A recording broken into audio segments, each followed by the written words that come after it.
Hey everybody, Matt James coming at you once again from beautiful Northeast Florida. Sun is shining and we're pretty happy about that. So we've just finished up our series on mindset, and I hope that you guys, if you watch those videos and listened, I hope that you were able to gain something from those on mindset, and that you've been able to possibly create a better, stronger mindset for yourselves. So today I want to talk about a little bit about motivation and how to stay motivated. As I told you guys before, in fact, when I did last week's finale in the series on mindset, I was just a few days removed from having knee surgery, and I was all wrapped up at that point. Right now, I still have the sutures in, but this past week has just been awesome. I've gotten back to work. Yesterday, I went out in the yard and did a little bit of yard work, and it's just going really, really well. Everybody around me is shocked and surprised at how well I'm doing at this point. I haven't got back into running or anything like that. I'm going to go for another therapy session tomorrow, and I'm going to see what he says at that point. But I'm anxious to get back and get started. But how do we stay motivated? And quite honestly, some of the news that I got from the doctor wasn't necessarily great as far as what that right knee looks like when you actually get inside there. Lots of arthritis. They had to take quite a bit of cartilage out and to smooth things out and kind of get me working better. So I've had to work on things a little bit and work on my mindset a little bit and my motivation a little bit, and possibly think about where do I go from here. So how do we stay motivated? First of all, it's great to have a lot of motivation when you have something on the horizon like a race or an event. Maybe you're getting ready for a wedding or some kind of special event like that, and you want to fit into a certain dress or a suit or something of that nature. So that's one way that we can get motivated. And we talk all the time about having that big why. Why do you want to do it? And the why ultimately is the benefit of whatever it is that you're shooting for. Many times my why might be a race or an event that I have in the future. But what I've shifted my mindset a little bit on this over the past few days. It's been, right now, we're coming up on a month since I had the injury to my knee. So I'm feeling pretty excited about the fact that we haven't quite hit a month yet from the point of an acute injury I've gone through the diagnosis and the surgery, and now I'm on that comeback, if you will. And I'm really excited about the results that I've gotten already. And so many people are like, oh my gosh, how you're not even limping anymore, and all of this kind of stuff. And ultimately I think it goes back to my big why as to why I'm so interested and pursue fitness and being the best that I can be in that area. I try to be as healthy and as fit as I can be, first of all, so that I can be there for my family. Number one, I want to be able to go out and play with my boys and surf with my kids and play lacrosse and do the different things that they do, and be able to ride bikes and do different things and hike the trails and things like that with my wife that we like to do together. So I feel like I owe it to my family to stay fit in the best health that I can, as well as my day job. I'm a teacher in the public schools, so I'm in there every day with the kids teaching. I need to give my best to them. And then, like I said, I'm a sponsored athlete for Red H Nutrition. There's the H right there. And I take that very seriously. I love their products. I'm using everything that they have right now. Use all of their products. I've had tremendous success with those. But I also feel like that because I wear the H, that I owe it to Red H and to them to be my very best when I go out and run a race or do any kind of event where I'm representing the H. So it's very, very important. And I think that my recovery to this point is a testament to the hard work that I put in every day, whether it's in the gym or out on the road or on the trails or whatever the case may be. I think the fact that I've bounced back so quickly is just a testament to that overarching why that I have in my life and staying as fit and healthy as I possibly can.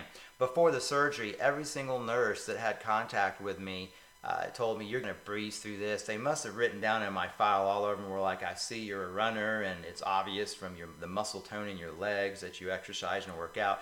You're going to breeze right through this. This isn't going to be a problem. And quite frankly, I'm knocking on a big piece of wood right here right now.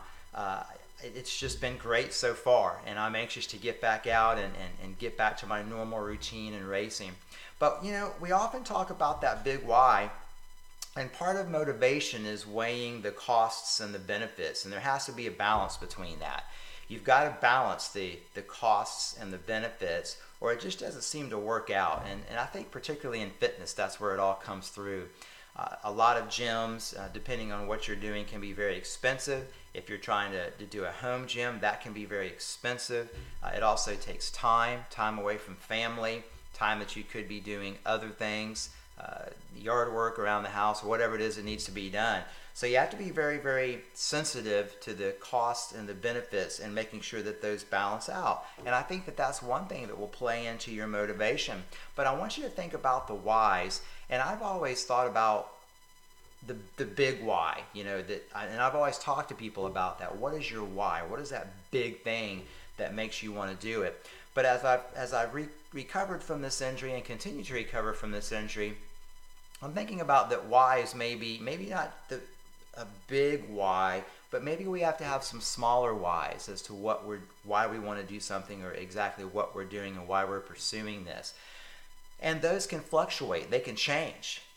A lot of people think that if you've got that why and nothing's going to happen, but stuff happens. Stuff happens, and I had something that I was training for, a trail run that I do every year, and I had a surfing accident. I tore the meniscus in my knee, and there's no way I can do that now. So while that was the event, that was the carrot, that was a why that was kind of dangling out there for me, that quickly went out the window.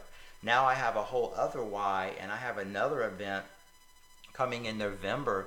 It's a big one. It's a half marathon, and that's going to be my next time out. I've already targeted that, and I'm going to work really, really hard to create the best possible scenario for myself, physically and mentally, to be able to do that. But what is the benefit? That's kind of what the why is, and what is the benefit? For some people, it's being able to stay active as you get older. For others, it may be to decrease or eliminate joint pain. To get stronger, to improve performance, to boost confidence, to lose weight, lower your blood pressure, get that cholesterol down, or just to have more energy. Those are some examples of what might be smaller whys, the benefit part of that cost-benefit analysis that we need to look at. So I want to encourage you guys this week. I think it is important to have a big overarching why, and for me, it's being the best that I can be for my family, for the H that I run for right now and compete for right now, for my job and everything else I do. I want to be the best for those people. But there are a lot of smaller little whys that weave in and out of that big why that keep me going and keep my motivation fresh.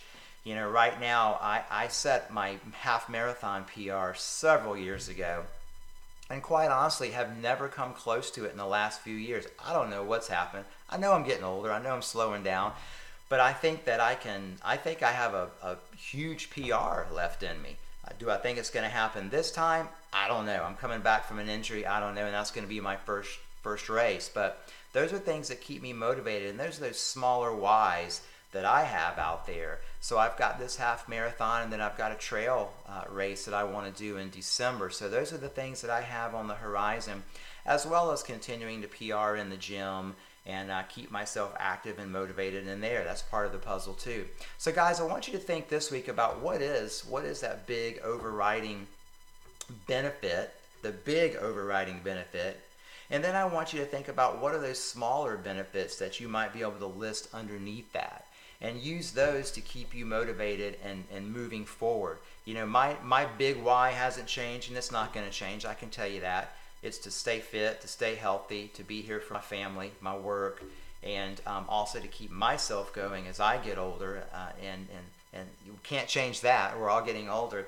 So that's my big why. And then I have these smaller whys underneath. I still go for PRs in the gym. I still have a lot of ground to cover in the gym.